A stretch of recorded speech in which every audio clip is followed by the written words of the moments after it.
ఆంధ్రప్రదేశ్ రాష్ట్రంలో 2024 ఎన్నికలు ముగిసి ఫలితాలు వచ్చినా ఆ ఎన్నికల ప్రక్రియపై ఉన్న అనుమానాలు మాత్రం ఇంకా తగ్గడం లేదు. ప్రస్తుతం తాజాగా ప్రముఖ ఆర్థికవేత్త రాజకీయ విశ్లేషకులు డాక్టర్ పరకాల ప్రభాకర్ గారు విడుదల చేసిన గణాంకాలు ఇప్పుడు రాజకీయ వర్గాల్లో పెను తుఫాన్కు దారితీస్తున్నాయి. అసలు ఎన్నికల రోజు రాత్రి ఏం జరిగింది, అర్ధరాత్రి వేళ ఓట్ల వర్షం ఎలా కురిసింది, ఆయన లేవనెత్తిన సాంకేతిక ప్రశ్నలు ఇప్పుడు ఈ సంచలనంగా చక్కర్లు కొడుతున్నాయి. అలాగే ఆయన లేవనెత్తిన అంశాలను కూడా మీ ముందుకు తీసుకొచ్చే ప్రయత్నం చేస్తున్నాం. పరకాల ప్రభాకర్ గారు తన నివేదికలో ప్రధానంగా మే 13వ రాత్రి రోజున అంటే మే 13వ తేదీ ఆ రాత్రి జరిగిన ఓటింగ్ గురించి ఆయన ప్రస్తావిస్తూ గణాంకాల లెక్కను వివరించారు. సాధారణంగా పోలింగ్ సాయంత్రం 6 గంటలకు ముగియాలి, క్లోజ్ కావాలి. కానీ ఆ క్యూ లైన్లలో ఉన్న వారికి అవకాశం ఇవ్వడం వల్ల అది అర్ధరాత్రి వరకు సాగింది.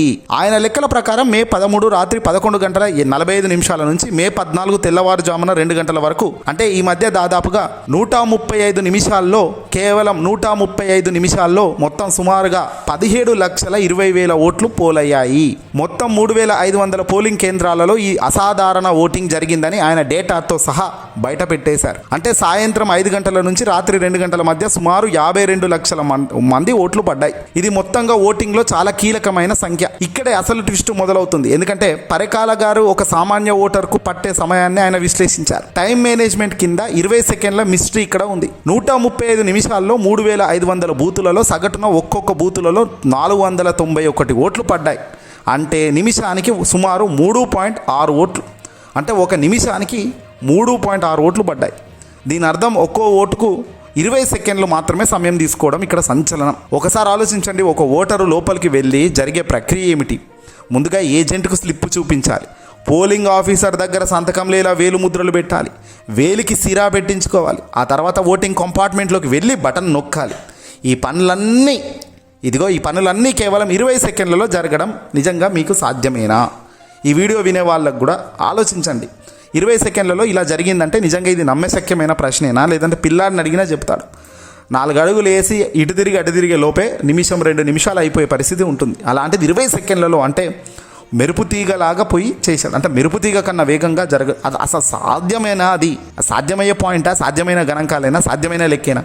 ఇదే పరకాల ప్రభాకర్ గారు బయటపెట్టారు అసలు పాయింట్. పరకాల గారు మరో కీలకమైన సాంకేతిక అంశాన్ని లేవనెత్తుకొచ్చారు. ఆంధ్రప్రదేశ్లో అసెంబ్లీ మరియు లోక్సభకు ఒకేసారి ఎన్నికలు జరిగాయి. ఒక ఓటర్ ఒక ఈవీఎంలలో బటన్ నొక్కిన తర్వాత ఆ యంత్రం మళ్ళీ సిద్ధం కావడానికి, అంటే ఒక ప్రాసెసింగ్, ఆ బీప్ సౌండ్ తర్వాత మళ్ళీ ఇంకో వాళ్లకు అది సెట్ కావడానికి దాదాపు సుమారుగా 7 సెకండ్ల సమయం పడుతుంది. అంటే 2 ఈవీఎంలు కాబట్టి కేవలం యంత్రాలు, అంటే మెషిన్లు ప్రాసెసింగ్కే 14 సెకండ్లు పడుతుంది సమయం. మరి అలాంటప్పుడు 20 సెకండ్లలో ఓటర్ ఈ పనులన్నీ చేసుకొని ఏకంగా మెషిన్స్లలో ఈ ఎంపీలకు ఓట్లేసి ఎమ్మెల్యేకు ఓట్లేసి బయటకు రావడానికి ఎంత సమయం పడుతుంది? మొత్తం ఉన్న 20 సెకండ్లలో 14 సెకండ్లు మిషన్ల ప్రాసెసింగ్లకే సమయం పోతే మిగిలింది 6 సెకండ్లే. ఈ 6 సెకండ్లలో ఓటర్ లోపలికి వెళ్ళి రావడం, సంతకాలు చేయడం, సిరా పెట్టించుకోవడం, 2 బటన్లు నొక్కడం జరిగిపోయిందా? ఇది సామాన్య మానవులకు సాధ్యమయ్యే పనేనా అని ఆయన బయట పెట్టిన సంచలన విషయం. ఇది మ్యాజికా లేక మరేదైనా అద్భుతమా అని పరకాల ప్రభాకర్ గారు కూడా ఎద్దేవా చేశారు. ఆయన ఏ పార్టీ గెలిచింది అనే దానికంటే ఓటింగ్ ప్రక్రియ పారదర్శకతపై ఆయన సంచలన ప్రశ్నలు సంధించారు. ఒక్కో ఓటు తేడా ఉన్నా అది ప్రజాస్వామ్యానికి ప్రమాదకరమే కదా అంటూ ఆయన హెచ్చరించారు. చివరిగా ఆయన ఒక ఆసక్తికరమైన ప్రతిపాదన చేశారు. ఢిల్లీలో ఏఐ సమ్మిట్ జరిగినట్టుగానే ఆంధ్రప్రదేశ్లో డెమోక్రసీ టూరిజం నిర్వహించాలని, ఆ 3,500 బూతులలో అర్ధరాత్రి 2 గంటలకు ఓటు వేసిన ఆ లాస్ట్ ఓటర్ ఎవరో ప్రపంచానికి చూపించాలని కోరారు. ఎన్నికల కమిషన్ ఈ గణాంకాలపై వివరణ ఇవ్వాల్సిన అవసరం ఎంతైనా ఉందని, ప్రజాస్వామ్యంలో ఓటు అత్యంత పవిత్రమైనదని, మరి పరకాల ప్రభాకర్ గారు లేవనెత్తిన ఈ అంశాలపై మీ అభిప్రాయం ఏందో ఖచ్చితంగా తెలియాలి. ఇక్కడ క్లియర్గా అర్థమవుతుంది ఏంటంటే, పెద్ద ఎత్తున పక్కా ప్లాన్తో జరిగిన ఒక మోసం కిందికి ఇది రాదా? ప్రజాక్షేత్రంలో ప్రజలకు తీర్పును బహిర్గతంగా ఇంత దారుణంగా ఆగం చేయడం కాదా? 6 సెకండ్లలో ఒక మనిషి వెళ్ళడం ఏంటి, ఆ మనిషి చేయాల్సిన కార్యక్రమాలు ఏమిటి?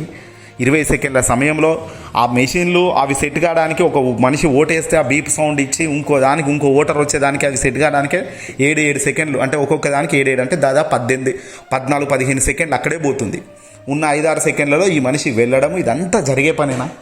ఎంత దారుణం! కాకపోతే జరగాల్సిన నష్టం జరిగింది. ఆంధ్రప్రదేశ్లో పెద్ద ఎత్తున ఏదో జరిగింది అనే దానికి ఇదిగో పరకాల ప్రభాకర్ గారు అర్ధరాత్రి పోలింగ్ బయటపెట్టిన అంశాలు వెలుగులోకి తెస్తున్న అనేక అంశాలు ఇవి. ఇదే కాదు, అనేక సందర్భాల్లో వైసీపీ కూడా దీనిపై అనేక ప్రశ్నలు సంధించింది. పోలింగ్కి సంబంధించిన జరిగిన అన్యాయాన్ని ఎమ్మెల్యేలు కేసులు పెట్టారు. అయితే ఆ కేసులను వాపస్ తీసుకోండి, మీ డబ్బులు మీరు కట్టిన ఫైన్ డబ్బులు కూడా మీకు వాపస్ ఇస్తామని ఎన్నికల కమిషన్ పెద్దలు సంప్రదించారు. ఎందుకంటే అలా మేము తీసుకోమని వీళ్ళు గట్టిగా నిలబడడంతో ఆ కేసు అక్కడికే అది ముందుకు వెనకకు కదలకుండా ఆగిపోయింది. ఏం జరిగిందో పైన దేవుడికి తెలియాలి, కానీ ఆ కేసులు అయితే ముందుకైతే పోవడం లేదు. ఇప్పటివరకు దానిపై ఎలాంటి ఆర్గ్యుమెంట్స్ కానీ కోర్టులోకి పోయిన దాఖలాలు లేవు. అంటే చూస్తూ 2 సంవత్సరాలు అయిపోయింది, చూస్తూ మరొక సంవత్సరంన్నర అయిపోయిందంటే మళ్ళీ వచ్చే ఎన్నికల గురించే పోరాటం ఎక్కువైపోతుంది తప్ప గడిచిన ఎన్నికల గురించి ఎవరు పట్టించుకోరు అనేది సర్వసాధారణంగా మనకు అర్థమయ్యే పరిస్థితి. ఏదేమైనా నష్టం అయితే జరిగింది. అది ఏ పార్టీకి నష్టం జరిగింది, ఎవరు గెలిచారు, ఎవరు అన్యాయంగా అయ్యారు అనేది నిజంగా కాలమే సమాధానం రాబోయే కాలంలో చెప్పాల్సిన అవసరం ఉంది.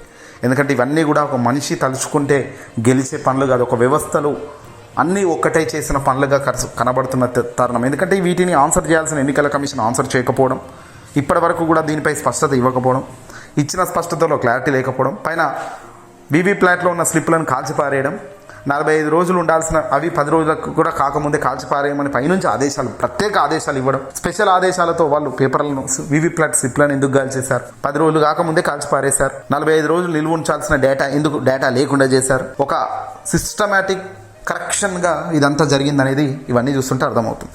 ఈ వీడియోని అసలు లైక్ కొట్టి షేర్ చేయండి. ఖచ్చితంగా మీ అభిప్రాయాన్ని తెలియపరచండి.